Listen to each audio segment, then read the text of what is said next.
Hey good people, and welcome back to the channel. Over this past Thanksgiving break, I had the opportunity to check out a new Tubi movie called The Devil in Red Wine. And if I had to give this movie a rating on a scale of 1 to 10, I would give it a solid 6.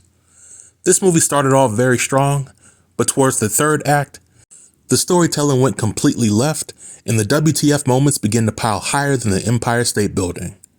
Now over the course of the review, I'll be giving a summary of the movie. I'll talk about some of the things that I liked and some of the things that I did not like. So without any further delay, let's jump right in. The story of The Devil in Red Wine follows the character Marcus. Marcus is a middle-aged man who is married to a lovely wife and he has a wonderful job.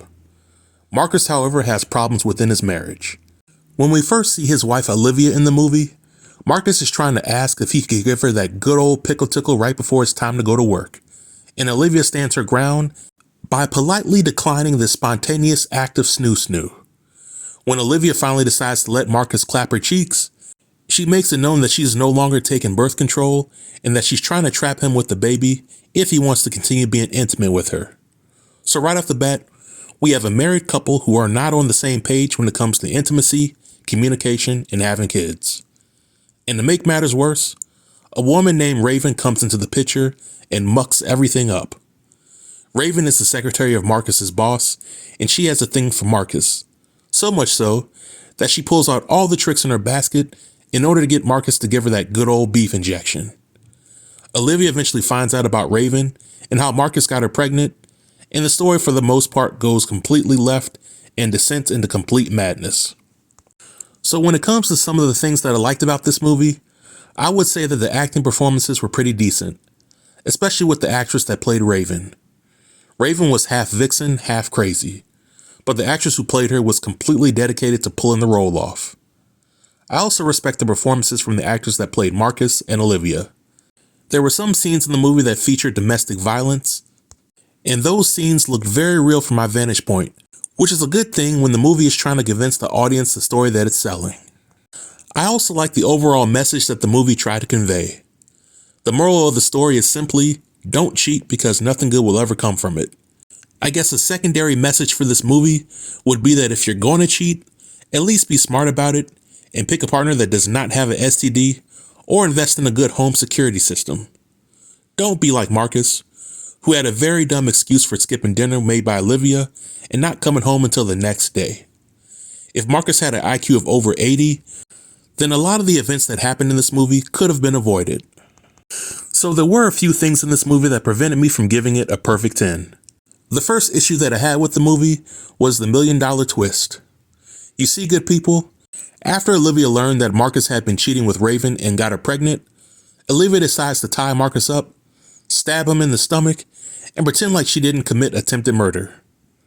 Marcus bypasses the opportunity to press charges against Olivia with the possibility that they might rekindle their relationship. But they eventually rekindle things, only for Marcus to learn that Olivia had been cheating on him with the guy for quite some time, and he was the same guy that gave her an STD and a guy who Marcus befriended and invited to his house. The problem that I have with this twist is that it makes Olivia's response to learning about Marcus cheating and getting Raven pregnant come off as a complete overreaction. In my opinion, if they both cheated, then the acts of infidelity should cancel themselves out and they should be even Steven. However, Olivia lost her mind when in reality, she was just as guilty as Marcus was, aside from the whole side baby thing. The second issue that I had with this movie was the ending. Olivia's side dude ties Marcus and Olivia up and goes into a soliloquy about why he cheated with Olivia.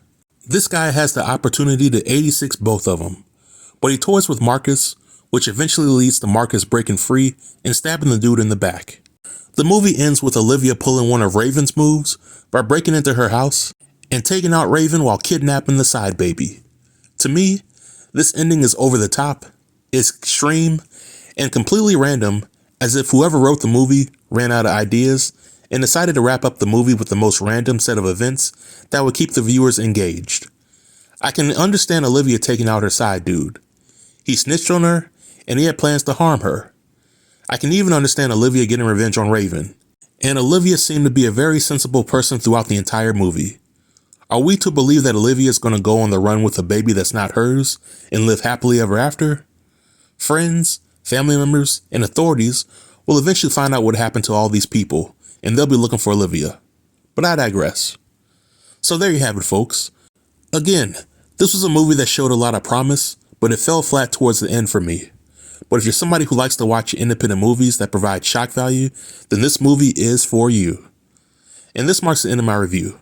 If you have any comments about the movie or the review, feel free to leave them below in the comment section, and I'll be sure to reply to everybody.